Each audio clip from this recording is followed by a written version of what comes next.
Jim was Adobe Gray vocal talent able to perform a perfect Drift Away, the guitar-playing singer having sit-in with Gary on several occasions. It wasn't his music talent that elicited the pianist's attention, but word of his recent endeavor. Having leased a lesser-known private club adjacent to the Broadway Motor Inn on the Northwest Highway's junction with the Broadway extension.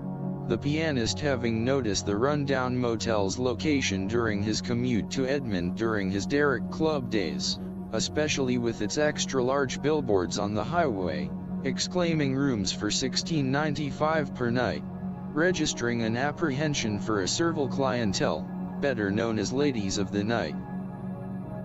Visiting with Jim, finding that his recent acquired club's prospect for entertainment was dependent on the completion of the ongoing motel's renovation.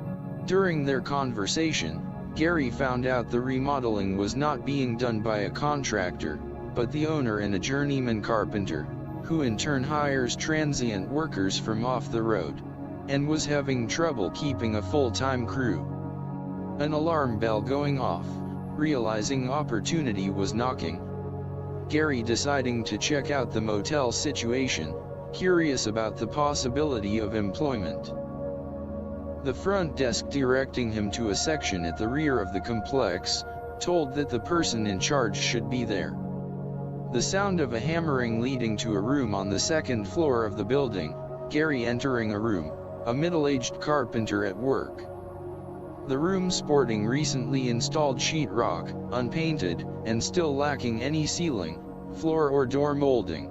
Gary apologizing for interrupting, then briefly stating his purpose, relating his experience and that he had heard they might need someone to work on a steady basis, then asking the all-important question about a job.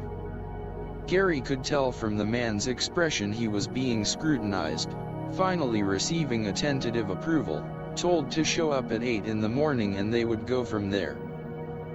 Gary had hoped his potential employer would have mentioned salary, but he didn't, so the inevitable question had to be asked. Discovering starting pay was non-negotiable minimum wage, but could change depending on the person.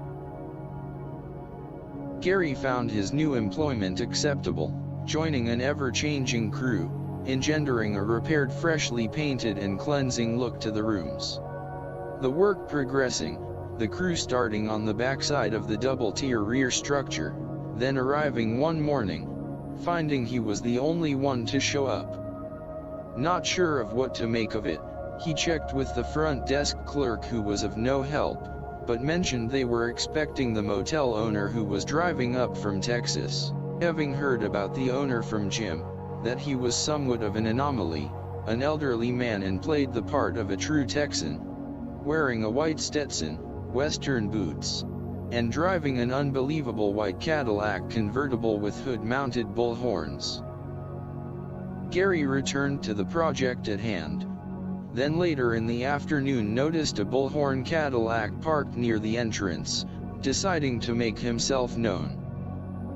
He was somewhat apprehensive but approached the unmistakable owner, introducing himself and the situation, the Texan disclosing it wasn't unusual for his makeshift collection of nomads, as he referred to them, having moved on, and for Gary to continue his work, utilizing the maintenance man if necessary until some other hires could be found.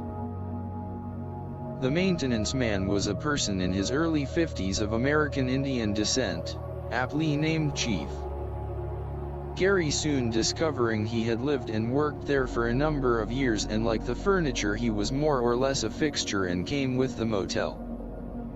It came as no surprise that Chief was well acquainted with an afternoon partaking of alcohol and an indulgence of cannabis, which never seemed to affect his work.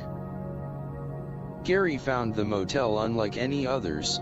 The completed south building rooms at the rear of the complex were rented by the week or month to the street members of a renowned profession. Work on the north side was approaching completion when Gary was approached by the desk clerk manager to come to the office. There was a change in ownership.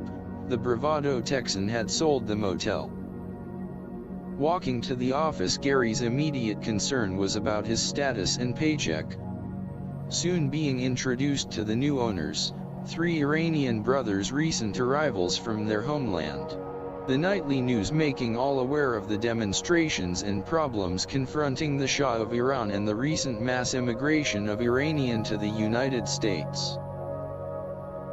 Besides a change in ownership, Chief seemed to have acquired a departure. His room remaining with all his belongings, but he was nowhere to be found.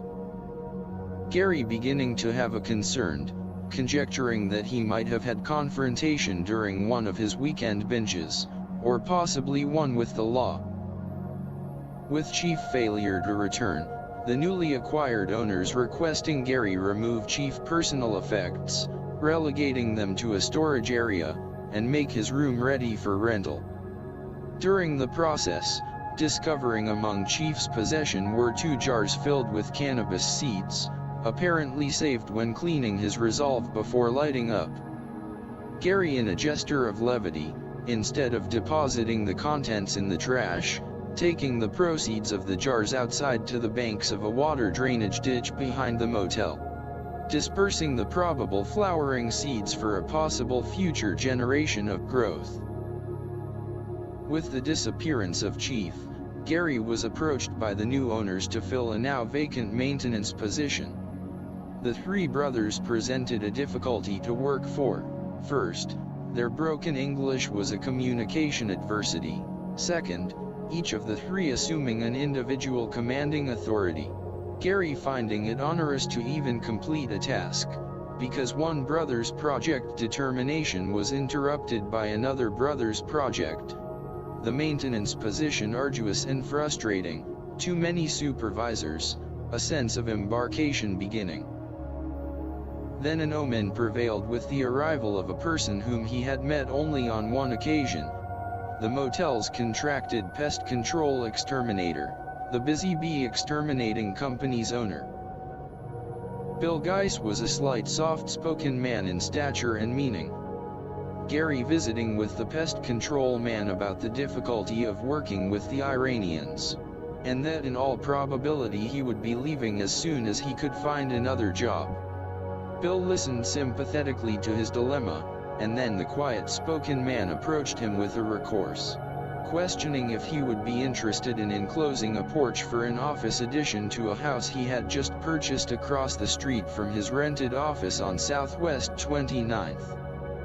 Besides the front addition, the residential part of the house also needed some interior and exterior remodeling.